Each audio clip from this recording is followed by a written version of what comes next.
நம்ம வீப்ளே மூவி டைமில் இன்னைக்கு கேங்கஸ் படத்தை பற்றி நம்ம பார்க்க போகிறோம். இன்னைக்கு எல்லாரையும் வயிறு குலுங்க சிரிக்க வைக்கிறதுக்கு நம்ம வடிவேல் அவர்களால் மட்டும்தான் முடியும். அப்படி ஒரு சூப்பரான படம் தான் சுந்தர் சி அவர்களோட காம்போல வெளியில் வந்த படம். இந்த படத்தை நம்ம நிறைய விஷயங்களை நம்ம பேசி ஆகணுங்க. ஏன்னா ஃபர்ஸ்ட் ஹாஃப் செகண்ட் ஹாஃப்னு பிரித்து ஒவ்வொரு விஷயங்களும் சூப்பராக கொடுத்துருக்காரு சுந்தர் சி அவர்கள். இவங்க வின்னர், லண்டன், கிரி, தலைநகரம், நகரம் இப்படின்ற படத்தில் செம கூட்டணியில் இருந்தாலுமே ஆனால் சுந்தர் சியும் வடிவேல் அவர்களோட காம்போல அந்த படமே ஒரு வேற லெவல் தாங்க சொல்லணும். ஏன்னா இந்த படத்துக்கான ஒரு தலைப்பே வடிவேல் அவர்கள் தான் தேர்ந்தெடுத்தாரு அப்படின்றது பெரிய ஆச்சரியம். என்னென்ன கேங்கர்ஸ் அப்படின்னாவே நம்ம ஒரு கேங்கா சுத்துவோம், ஆனா அது ஒரு கேங்கஸா மாத்தின ஒரு விஷயம் வடிவேல் அவர்கள் டிக்ஷனரியில தான் பொருந்தும் அப்படின்னு சொல்லலாம். இந்த படத்துல கேத்ரின் தெரசா, வாணி போஜன், முனிஷ்காந்த், பக்ஸ், பகவதி பெருமாள், மைம் கோபி இவங்களுடைய அல்டிமேட்டான ஒவ்வொரு நடிப்புமே வேற லெவல்ல தான் இருந்தது. ஏன்னா ஒவ்வொருத்தரும் ஒவ்வொரு படங்கள்லயும் வேற மாதிரி பார்த்தோம். கேத்ரின் தெரசா சுந்தர் சி அவர்களுடைய 3 படங்கள்ல இணைந்திருக்காங்க. கேத்ரின் தெரசாவோட நடனமே அல்டிமேட்டா அமைஞ்சிருக்கு.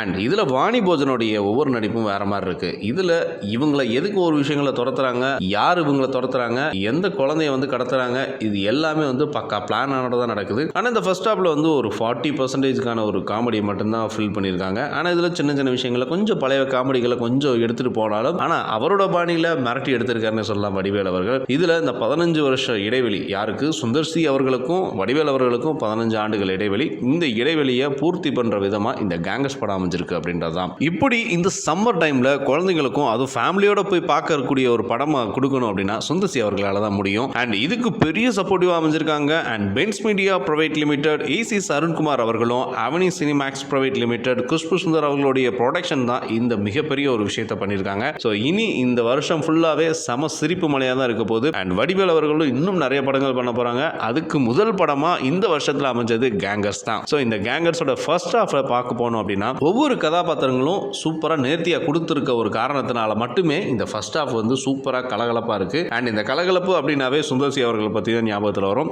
இப்போ வந்து கேங்கர்ஸ் அப்படின்னா வடிவேல் மட்டும்தான் ஞாபகத்தில் இருப்பாரு அப்படின்றதுல எந்த ஒரு மாற்று கருத்துமே கிடையாது. அண்ட் படத்துடைய ஓப்பனிங்ல இருந்து பக்காவா சூப்பரா கொடுத்திருக்காங்க. அண்ட் மியூசிக் சத்யாசி வேற லெவலில் கொடுத்திருக்காரு. ஸோ இவரோட பாடல்கள் எல்லாமே நம்ம ஆரம்பத்துல இருந்து கேட்டுட்டு இருக்கோம். பட் இந்த படத்துக்கும் அவரோட உயிர் எந்த அளவுக்கு அந்த பாட்டை வந்து கொடுத்திருக்காரு. ஸோ மியூசிக் எந்தெந்த இடத்துல மிரட்டி விடணும் அப்படின்றதெல்லாம் சூப்பரா நுணுக்கமா கொடுத்திருக்காரு அப்படின்னு சொல்லலாம். அண்ட் இந்த கேங்கர்ஸோடைய விஷயங்கள்லயே இதை கேங்கரா யாரெல்லாம் சேர்றாங்க, இவங்க இந்த கேங்க சேர்றதுக்கு காரணம் என்ன அப்படின்றத ஃபர்ஸ்ட் ஹாஃப்ல ஒரு சின்ன ட்விஸ்ட் கொடுத்திருக்காங்க. பட் அந்த ட்விஸ்ட் கூட சில இடங்கள்ல ரிவீல் ஆகுது. பட் அதை வந்து ஃபுல்ஃபில் பண்ற விதமா செகண்ட் ஹாஃப்ல அமைஞ்சிருக்கு. ஸோ இவங்க எல்லாம் எதுக்கு கேங்கா சேர்றாங்க, இவங்க யாரை வந்து தொலைச்சிட்டாங்க, யாரை தேட போறாங்க. இதுல விளையாட்டு வாதியாராவே இருக்கிறாரு நம்ம வடிவேல் அவர்கள். இதுல புதுசா வர்ற விளையாட்டு பிடி மாஸ்டர் என்னெல்லாம் பண்ண போறாரு. ஸோ இவங்க 2 பேருக்கு நடக்கக்கூடிய ஒரு சலசலப்பெல்லாம் என்ன. ஸோ இதுல 2 பேர் யார் வந்து ஜெயிக்கிறாங்க, ஆனா விட்டு கொடுக்காம 2 பேருமே காமெடி பண்றதுலாம் அது அல்டிமேட். ஸோ குழந்தைங்களுக்கு ரொம்ப பிடிக்கும் இந்த படம். இந்த படத்துடைய சம ஈக்குவல் மேட்டர் அப்படின்னா செம மீட்டர்ல பண்ணியிருக்காங்க. ஸோ வடிவேல் அவர்களும் இதுல